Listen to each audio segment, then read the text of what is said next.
Assalamualaikum warahmatullahi wabarakatuh. Saya Ferry Susanto bersama kawan saya Indah Rahmawati dan Muhammad Khalil dari Institut Agama Islam Al-Falah As-Sunniyah Kencong, Kabupaten Jember. Program studi bimbingan konseling dan pendidikan Islam semester 4.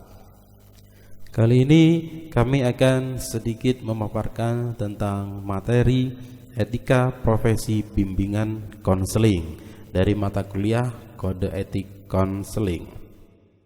Pengertian etika dan profesi.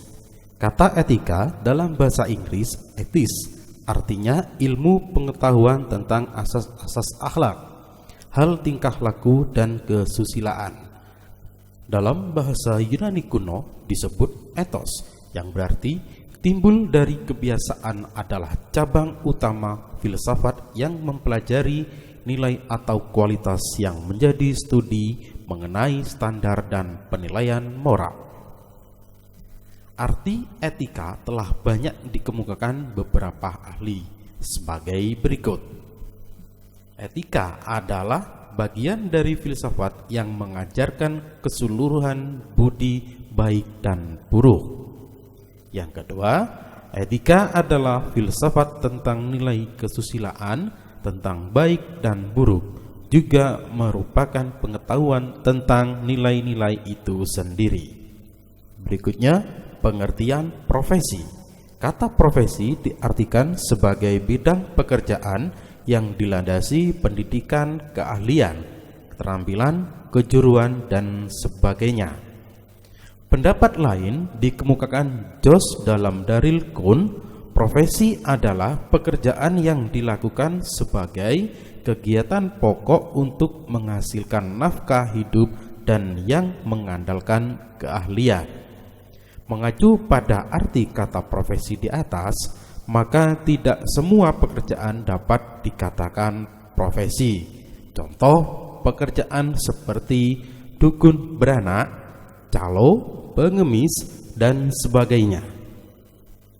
Jadi, kode etik profesi adalah sistem norma atau aturan yang tertulis secara jelas dan tegas, serta terperinci tentang apa yang baik dan tidak baik, apa yang benar dan apa yang salah, dan perbuatan apa yang dilakukan dan tidak boleh dilakukan oleh seorang profesional. Perlunya etika dan kode etik profesi.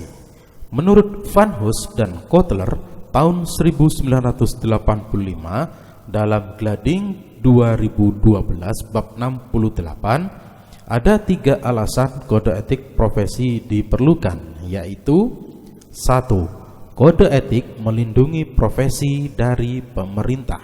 2. Kode etik mengontrol ketidaksepakatan internal dan pertengkaran sehingga memelihara kestabilan dalam profesi. 3. Kode etik melindungi praktisi dari publik, terutama untuk pengaduan malpraktik. Pendapat lain mengatakan bahwa kode etik profesi diperlukan agar profesi atau konselor dapat tetap menjaga standar mutu dan status profesinya dalam batas-batas yang jelas dengan anggota profesi lainnya, sehingga dapat dihindarkan kemungkinan penyimpangan-penyimpangan tugas oleh mereka yang tidak berkecimpung dalam bidang bimbingan dan konseling. Ruang lingkup etika profesi bimbingan dan konseling. Mengacu pada Kode Etik Bimbingan dan Konseling Indonesia tahun 2010, maka ruang lingkup etika profesi bimbingan dan konseling Indonesia membahas 5 bab berikut. 1. Dasar Kode Etik Profesi Bimbingan Konseling. 2. Kualifikasi dan kegiatan profesional konselor. 3. Hubungan kelembagaan. 4. Praktik mandiri dan laporan kepada pihak lain. 5. Ketaatan kepada profesi. Tujuan dan fungsi kode etik. Tujuan etik profesi. A. Untuk menjunjung tinggi martabat profesi. B. untuk menjaga dan memelihara kesejahteraan para anggota. C. Untuk meningkatkan pengabdian para anggota profesi. D. Untuk meningkatkan mutu profesi. E. Untuk meningkatkan mutu organisasi profesi. F. Untuk meningkatkan layanan di atas keuntungan pribadi. G. Mempunyai organisasi profesional yang kuat dan terjalin erat. H. Menentukan baku standarnya sendiri. Fungsi A. Memberikan pedoman bagi setiap anggota profesi tentang prinsip profesionalitas yang digariskan. B. Sebagai sarana kontrol sosial bagi masyarakat atas profesi yang bersangkutan. C. Mencegah campur tangan pihak di luar organisasi profesi tentang hubungan etika dalam keanggotaan profesi. Etika profesi sangatlah dibutuhkan dalam berbagai bidang.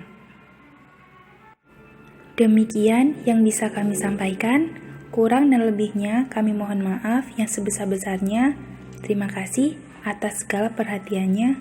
Wassalamualaikum warahmatullahi wabarakatuh.